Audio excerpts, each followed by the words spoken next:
السلام علیکم ورحمۃ اللہ تعالیٰ وبرکاتہ۔ تو چلیں ہم اپنے سبق کی طرف چلتے ہیں۔ ہم کہہ رہے تھے، ہماری باتیں ہو رہی تھی کسریٰ کے محل کے متعلق، اور ابھی ہم نے پنورما کا منظر دیکھا، پنورما میں کیا کیا سین دکھایا گیا، ہم نے اس کا ملاحظہ کیا۔ تو چلیں ہم آگے بڑھتے ہیں۔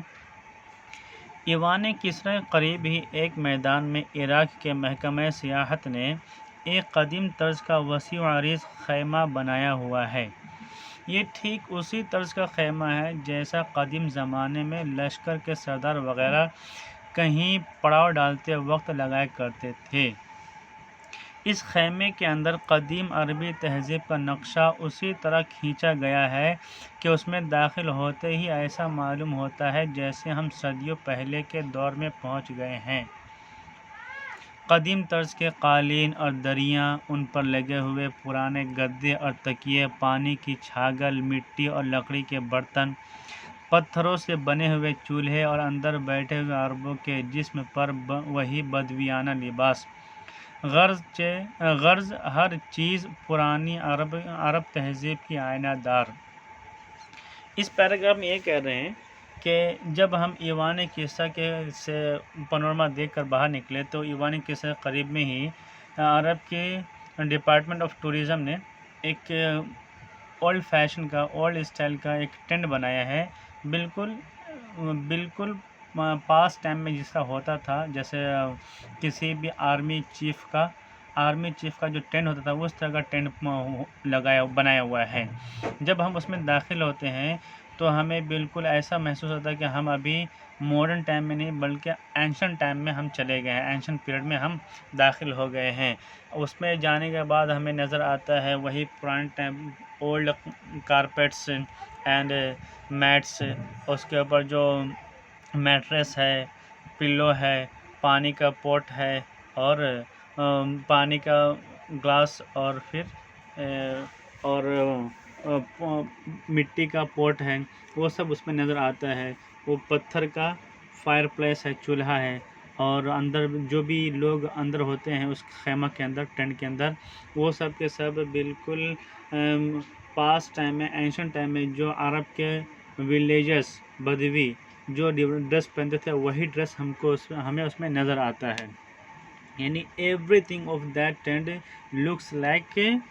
اولڈ فیشن آف عرب کلچر۔ سمجھا؟ عرب کلچر کی پوری پرانی تہذیب ہمیں نظر آتی ہے اس خیمہ کے اندر۔ When we enter into that tent, we looks everything of that tent is equal to past times۔ ہم خیمے میں داخل ہوتے ہوئے تو یہاں بیٹھے ہوئے بدوی نما عربوں نے روایتی مہمان نوازی کا ثبوت دیتے ہوئے پرتپاک خیر مقدم کیا اور بڑے اصرار کے ساتھ عراقی قہوہ پیش کیا، جس کی تلخی کی یاد اب تک ذہن سے محو نہیں ہوئی۔ قہوے کا دستور سعودی عرب اور خلیجی ریاستوں میں بھی ہے۔ اس کی تلخی کا عادی بنتے بنتے بھی کام و دہن کو خاصا وقت لگا، لیکن یہ سیاہ فام عراقی قہوہ اس سے کہیں آگے ہے، اور اندازہ یہ ہوا کہ اس کا عادی بننا ہم جیسوں کی استطاعت سے باہر ہے۔ اس پیراگراف میں یہ کہتے ہیں کہ جب میں اس خیمہ کے اندر، اس ٹینٹ کے اندر داخل ہوا تو جو اس ٹینٹ کے اندر جو پہلے سے ہی عرب کے بدوی نما عربی تھے، یعنی ولیجر لائک عربی تھے، انہوں نے اپنے ہاسپٹیلٹی کا مظاہرہ کیا، ٹریڈیشنل ہاسپٹیلٹی کا ثبوت دیتے ہوئے ہمیں بہت زیادہ ویلکم کیا، بہت ہی ہیپیلی ویلکم کیا، اور ہمیں انسسٹ کر کے عراقی کافی پلایا۔ وہ عراقی کافی بہت ہی بٹر تھا، وہ جس کی یاد ابھی بھی ہمارے ذہن میں، ہمارے مائنڈ میں ریممبر ہے، اسٹور ہے۔ یہ عرب کافی پینے کی عادت عرب اور عرب کے دوسرے خلیجی ریاستوں میں پائی جاتی ہے، یہ دستور ہے، وہاں کے عام عادت ہیں۔ مگر مجھے ان عربی قہوے کی عادت ڈالنے میں مجھے بہت زیادہ ٹائم لگ گیا، مگر یہ جو سیاہ عراق کا کالا کافی مجھے بہت زیادہ بیٹر تھا، جس کو عادت بنانے کے لیے، یعنی جس چیز کا عادی ہونے کے لیے مجھے ٹائم لگا، اور مجھے اندازہ ہو گیا کہ اس جیسے کالی کافی کی ہم عادت نہیں ڈال سکتے ہیں، یہ ہماری طاقت کے باہر ہیں۔ مطلب اس میں یہ کہنا چاہ رہے ہیں کہ ہم جب ٹینٹ کے اندر داخل ہوئے تو انہوں نے ہمیں ہمارا خیر مقدم کیا، ہمیں مہمان نوازی کے طور پر انہوں نے ہمیں کافی پلایا۔ کافی بہت ہی کڑوی تھی، اور اسے جو کہ ہر عرب کے اکثر لوگ پیتے ہیں، ان کی عادت ہے، لہٰذا مجھے بھی پیش کیا گیا، میں نے بھی پی تو مجھے پتہ چلا کہ بہت کڑوا ہے اور میں اس کی عادت نہیں ڈال سکتی، کیونکہ یہ ہماری طاقت سے باہر ہے اس چیز کا عادت ہونا۔ آگے کہتے ہیں مدائن کے قابل دید مقامات سے فراغت ہوئی تو نماز جوہر جامع مسجد سلمان فارسی رضی اللہ تعالیٰ عنہ میں ادا کرنے کے بعد دجلہ کے کنارے ایک خوبصورت ہوٹل میں دوپہر کا کھانا کھایا۔ ہوٹل کے دالان کے ساتھ ہی دجلہ پوری آب و تاب کے ساتھ بہہ رہا تھا۔ یہ وہی دجلہ تھا جسے مدائن کے ایرانی حکمرانوں نے مسلمانوں کی یلغار کے آگے اپنا سب سے مضبوط حصار قرار دیا تھا۔ ان کا خیال تھا کہ مجاہدین اسلام کے گھوڑے جو عرب اور عراق کے لق و دق صحرا عبور کر کے آئے ہیں، اس پرشور دریا پر پہنچ کر بے بس ہو جائیں گے اور کسریٰ کے دارالحکومت تک ان کی پیش نہ جا سکے گی۔ اس پیراگراف میں یہ کہہ رہے ہیں کہ جب ہم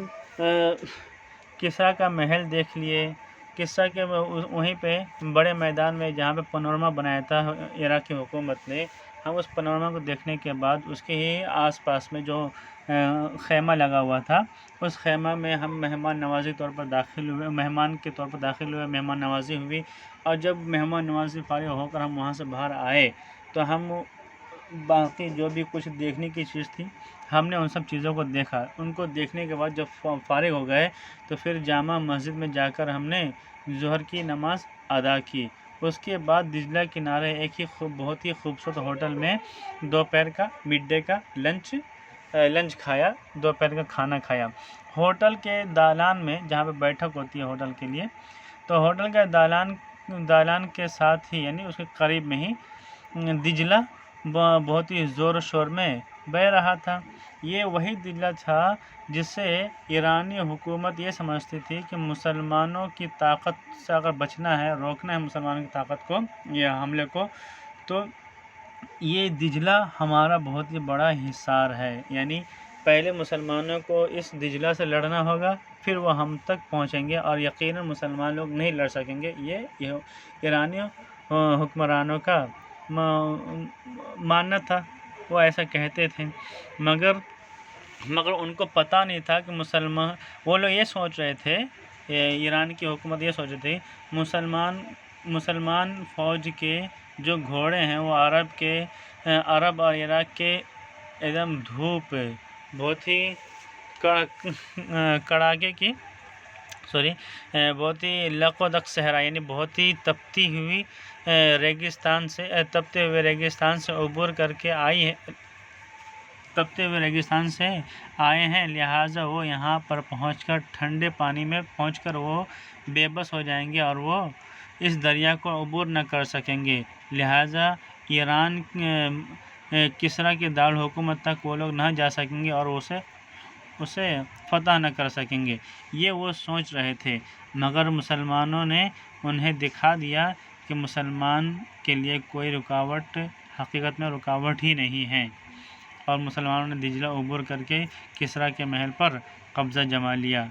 لیکن مجاہدین اسلام کے وہ قافلے جو اللہ کا کلمہ بلند کرنے کے لیے تسخیر کائنات کا معجزاتی حوصلہ لے کر آئے تھے، دجلہ نے ان کے لیے اپنی آغوش محبت کھول دی۔ انہوں نے گھوڑے دریا کی موجوں کے حوالے کر دیے اور پورا لشکر صحیح و سلامت پار اتر گیا، مگر مسلمانوں نے جو اللہ تعالیٰ کی کلمات کو بلند کرنے کے لیے لِتَكُونَ كَلِمَةُ اللَّهِ هِيَ الْعُلْيَا کے خاطر جو کائنات کو فتح کرنے کے لیے عرب سے نکلے ہوئے تھے، جب وہ دجلہ کے پاس پہنچے تو دجلہ نے ان کا خیر مقدم کیا، ان کے لیے اپنی محبت کی